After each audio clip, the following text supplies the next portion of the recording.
This episode is sponsored by me. I have a new book available for pre-order now called Roxy. Roxy is the story of a transgender punk girl with big aspirations to start a band of her own. There will be free prizes unlocked as more and more people back the book. So head over to tinyurl.com/Roxy-book to get your copy today. That's tinyurl.com/Roxy-book. There will also be a link in the description. You have until April 30th to claim your copy, so get right to it. Oh my gosh, it has been a hot minute since I revisited this Camp NaNoWriMo podcast, but here we are at episode 2, a little over halfway through the month already. I meant to update this sooner, however, I had a Comic-Con on April 9th that I had to prepare for. There were a number of things that waited until the last minute to get done, such as the arrival of books that I ordered and keychains and pins that I had ordered. And then after that, I had a number of outside gigs that needed caught up on, but I did, between assignments, get the chance to work on my draft for Camp NaNoWriMo. And for folks who listened on episode 1, you know what story I'm working on.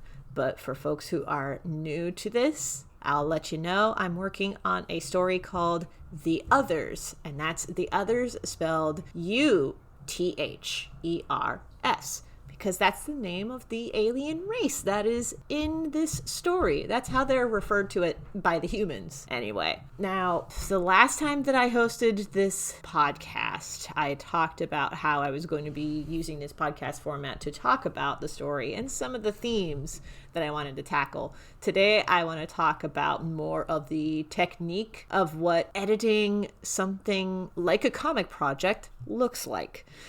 And I will let you know right now, step 1 was reading the original draft of the story, which I did, and yikes. You can definitely tell that this was written like 6 years ago by somebody who was well-intentioned but did not know enough to write some of the things that they wanted to tackle in the story. I now know a little bit better. That said, I do want to bring this up again, that after I am done with this draft of this story, I will be bringing it to some sensitivity readers for some feedback. That's because there's going to be a lot of hard topics that will be tackled. With that, I am hoping that with some of my experience and some of the sensitivity reader feedback, that this upcoming draft is going to go better. I'm still going to have to rewrite this thing in its entirety, though.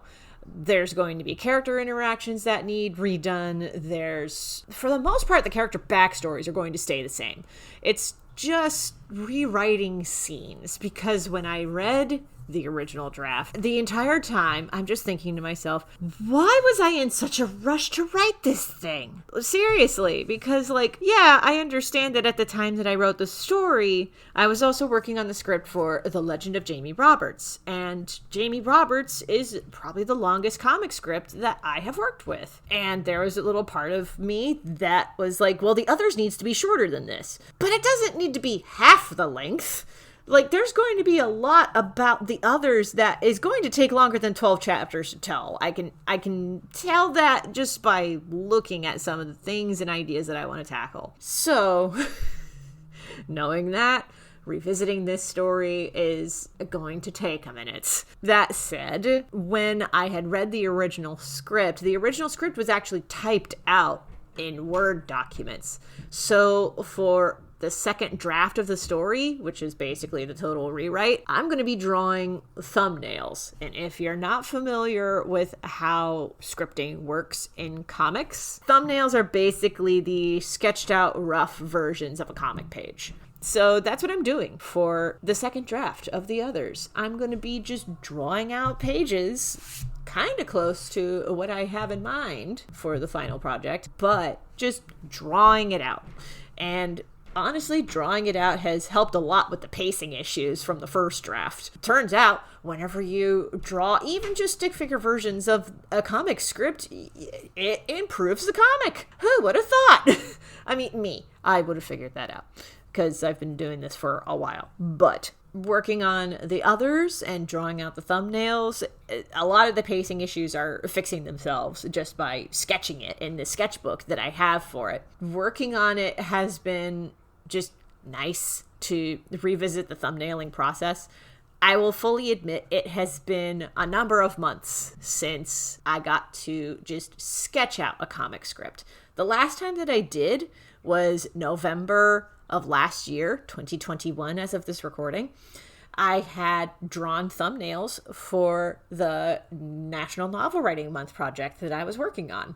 And that is a story for another time, but it's been 4 months since I scripted a comic like this. And that's not counting Puzzle Spell, which is an entirely separate project. Puzzle Spell is a story that I'm working on one panel at a time, deliberately improvising it. However, talking about improvising a story does lead into this next point about the others. The question of, am I outlining this story before drawing out thumbnails for the others?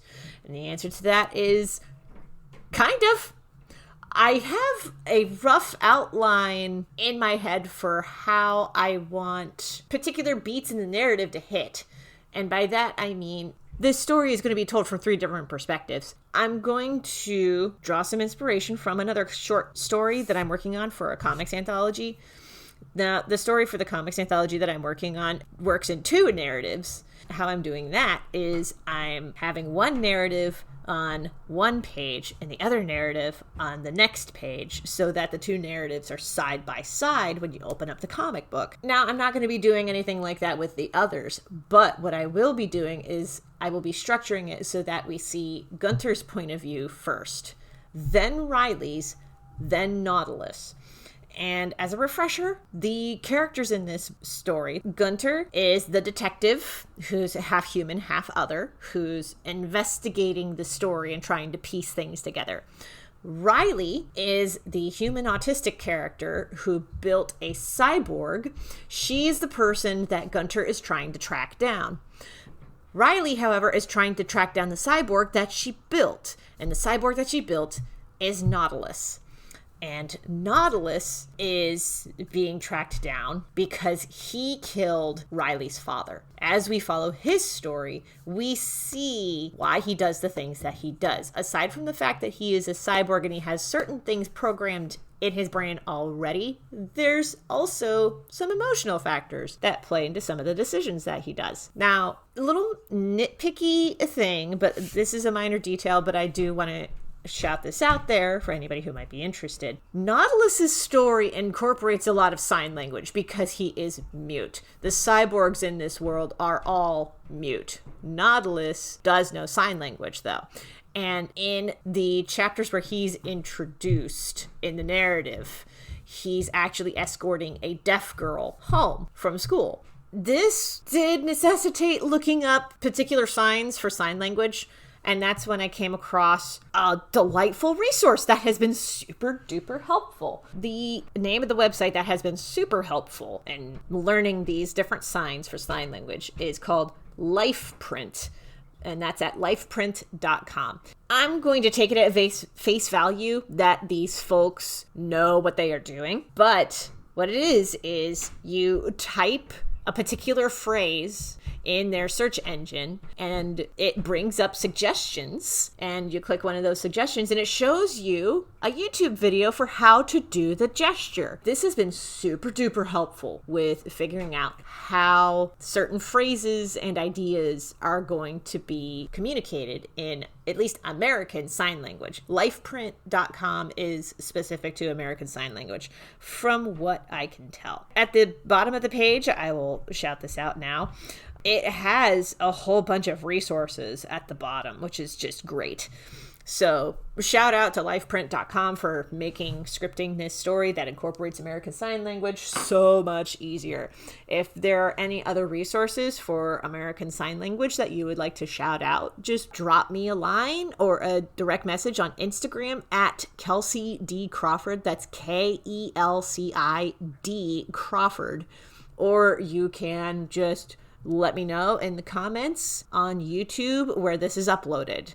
just shout it out in the comments. I will investigate and look into them. I did a whole ton of research for The Legend of Jamie Roberts before tackling that story, and I am happy to do more research with the others. In fact, the reason why that there was this wide gap between the first draft and this draft that I'm working on currently is because I did a lot of research, and I've been looking at first-person narratives for particular angles that I wanted to represent. I did a lot of research for particular protest movements, and also getting my hands dirty with particular political activist movements so that I could see their narratives, and taking all of that, not just my experience, but the experience of others in the research, and incorporating that into the others.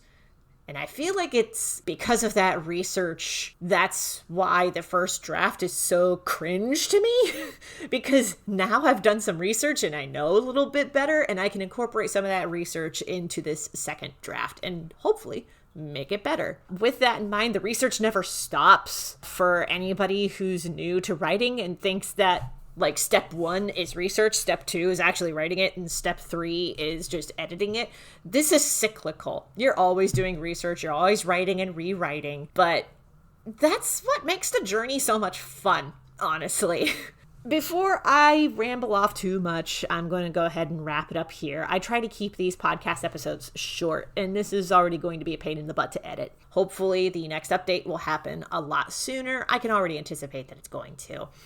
Now that the next convention appearance that I have is not going to be until May 1st. So that gives me more time to actually catch up on some of the writing that I got to get done for Camp NaNoWriMo. So thank you all so much for listening. To catch up on everything that I do, check out my blog at kelseydcrawford.com. You can also read my webcomic, The Legend of Jamie Roberts, which is about a genderqueer pirate and their 2 best friends treasure hunting in a land full of dragons. New pages update every Wednesday, and you can read that at thelegendofjamieroberts.com. I also have another webcomic called Puzzle Spell. It's currently on hiatus, but now's a good time to catch up on it if you are interested.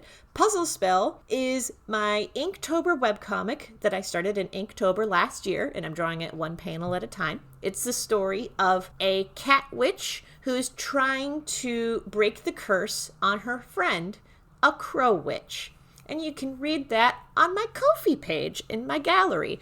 To check that out, go to ko-fi.com/KelseyD Crawford. Click on gallery and it'll take you to Puzzle Spell parts 1 and part 2. Once I get done with part 3, I'm going to collect the entire adventure into one PDF, and I'll give you tab updates on that at kelseydcrawford.com. To stay tuned on how I'm making progress on the others, be sure to tune into the next episode. So subscribe on YouTube, youtube.com/c/KelseyD. And if you want to get all of these links, just go to linktree/KelseyD. Thank you all so much for listening. I'll catch you in the next episode. You are awesome.